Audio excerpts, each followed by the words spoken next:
Hi, my name is Joanne Ryshpan-Harris, and this is the Mrs. Knapp Show. Today, we welcome to our studio Miss Jan Busby. Is that right? Yes. Okay. She is the owner of Organi Zare. Organi Zare. Organi Zare. Okay. I love it. She is a local organizer here in Las Vegas. And she's coming here to talk about how being organized can really help your health and well-being. Jan, can you tell us how you became an organizer and what made you get into the business? Sure. My parents were becoming quite elderly and needing assistance. And this was back in 2007. I lived in Oregon at the time, and my parents lived in Minnesota. So I had that thousands of miles separation between us. And so we went to look at assisted living facilities and found one. And they referred us to a group called Rose's Daughters. And Rose's Daughters came in and told my mother exactly what would fit in her new apartment, what wouldn't, recommended what she might want to bring. And then what we did was we hired Rose's Daughters to come and pack my parents and move them. And what we didn't take, we sold at an estate sale, and then we sold their townhome, and they lived happily ever after in assisted living for several years. And after that experience, I was so impressed at the organization of it all. I decided that that's something I would like to do and help other elderly people who are transitioning. And so I started my business in Oregon in 2007. And it's morphed into more than just helping the elderly move, but that was my primary beginning, and I still like to do that today. Terrific. Wow. That's an amazing story. I think often it has to affect us personally in order to get involved with something. And I think that's really great. So you mentioned that it wasn't just for seniors, but so what is your primary demographic, and do you organize for businesses as well? My primary demographic, I would say, is 30s to 40s age group, young professionals who love to live organized, but they don't have the time to do it. Or perhaps they have small children and their lives are just so full that they can't keep all of the minutia organized and schlep children and do what they need to do. So that's probably my main demographic. I also will help realtors stage houses, getting them ready for photos and listings, and that encompasses all age groups. So that's in offices and businesses, I will organize if they need it. It's usually a home office with someone who has piles of paper everywhere, or they're not throwing away old files, whatever. I'm able to come in and help them with that. That would be me. So, okay, I'm sure you've heard this expression before. Cleanliness is next to godliness. Does your business have anything to do with being spiritual or even feng shuiing? I would say spiritual in that I believe that we should be good stewards of what God has provided for us. And if that means your home being neat and organized, that's what I'll help you with. It means your body being healthy. I'm not a nutritionist or anything, but I feel like everything God's provided for us, we need to be good stewards of it. Keeping your car neat and clean, keeping your home tidy and functional. And that's what I'm all about. Okay, that's a good way to think. I always felt like if you treat your body or your temple, so to speak, well, and then whatever surrounds you like clutter, if you get rid of it, then you're good to go. Right. That's how I feel anyway. And emotionally, decluttering is a very freeing thing for most people. They're relieved once it's done. Yeah, I'm pretty sure that once I get rid of all these little piles, I should be okay. So this is a question about health. Do you think that having a clutter-free environment, which you just said, has an effect on a person's overall health? And if you do, can you tell us why you think that way a little bit more? Sure. I believe with the health, when sometimes clutter, if you have a lot of it, especially if you tend to have tendencies towards hoarding, it can then invite bacteria, it can invite pests. I've seen the worst, and then I've seen things that aren't so bad. A lot of people have house cleaners who come in and clean once a week, but they'll only clean around the piles. They're not going to clean under them. So I think eventually, you know, everything that surrounds the clutter, dust, bacteria, it's going to affect your health, and it affects your emotional health, because sometimes people get so depressed and so down about all the clutter and the excess that they get to a point where they just don't want to function, and they have chaos in the home, and that all affects your health. Yeah, I think for hoarders, it sort of overpowers them completely, so that they start thinking that it's normal, you know, to live in that. Yeah. Right. So Right. now, I know for myself, like I mentioned here, that all the paper we get in the mail tend to clutter home or office. What steps would you take to help somebody who's buried in paper, basically? You know, like if you work from home, or even if you don't. I mean, I get flyers every Wednesday. I get, so much killing of trees. I know. First steps, go to the mailbox, and when you bring your mail in, as you're walking from your mailbox to your house, start sorting it in your hand. And take all the junk mail and put it immediately into your recycle bin. Don't even bring it into the house.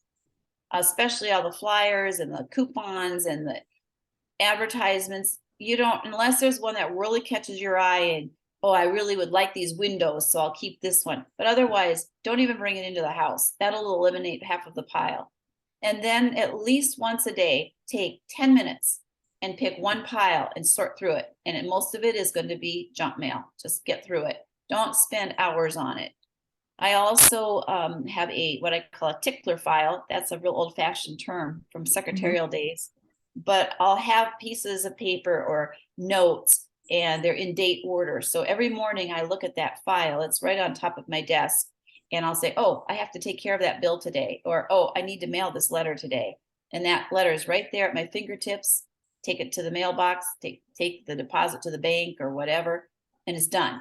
And that keeps your desk clear. You're always going to have something sitting there, maybe a pile, but it can be organized and it can be handled in date order. And then you're not forgetting to do things.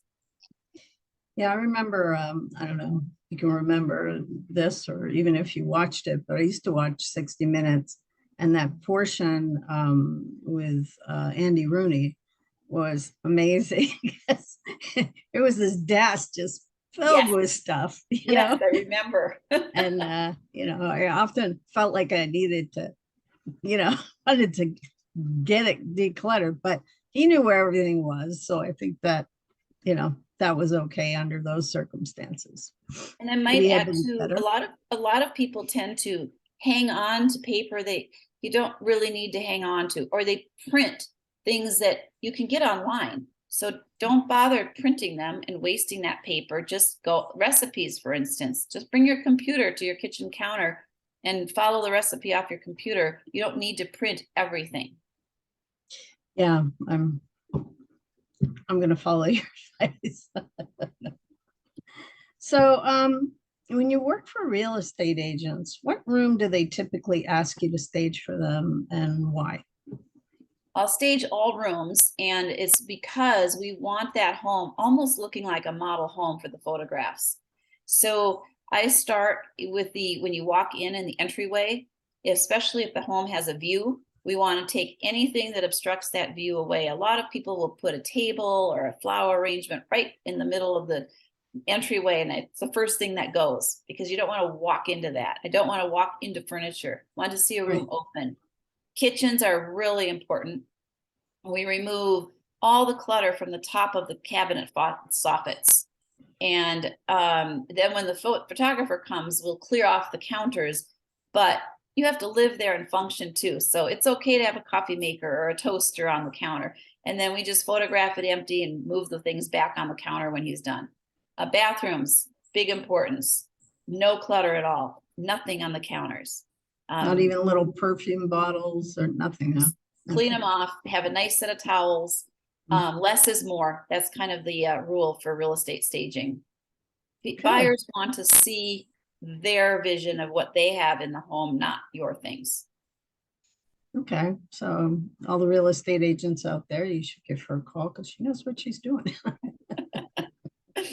So, what is your ultimate goal here in Las Vegas for the future? Like, what motivates you to keep going and doing what you do? I like having happy, satisfied customers. I was working with a customer just last week. We did her pantry and over half of her kitchen. She had remodeled recently and then had a new baby and had no time to put anything where it really belonged. So all of the kitchen items or entertaining pieces were just somewhere. And we took cupboard, cabinet by cabinet, drawer by drawer. We went through and emptied each one. And then she purged, which was great when the client is willing to do that. She did her edit, and then we put things back and everything made sense.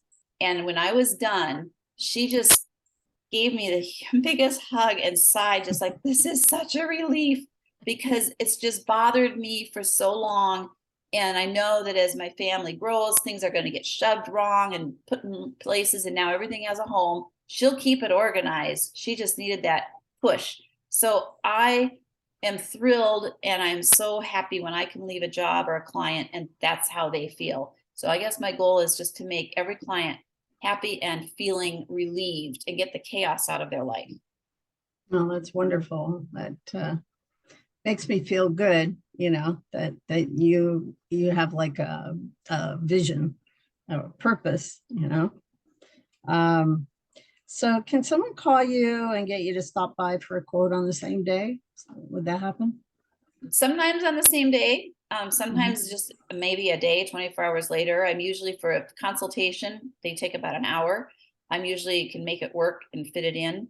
I try to stay, if for instance, if I have a job on the other end of town, I will try and fit that in geographically to where I am, but I usually can get something done within 24 hours for a consultation. Okay, that's great. So lastly, do you have like an introductory offer that you would like to share right now, or how people would be able to redeem it if you did? Yes, I have. My offer is I'll do a consultation for $100, but if you hire me to actually do the work, that $100 is credited back to you. So basically, it's a free consultation, and that's pretty much my introductory offer. And it gets people on the books, and it gets people, clients will be accountable then, because they've invested the 100, and then if I go back to work for you, well, that's about an hour and a half free work. So that is pretty happy for most people. So could you tell people your phone number and your website as well? Yes, my phone I'll number post it anyway. is area code 503-680-2829. And I do have a website. It is Janet, Janet, at Organi Zare, ORGANIZARELLC.com. Wonderful. That's great. So I want to thank you, Jan, for being on our show, and maybe we can follow up with you as we are going to do with many others at the end of the year, see where you're at. At the all my shows, I have to read this little blurb. So if you'll be patient with me for a moment.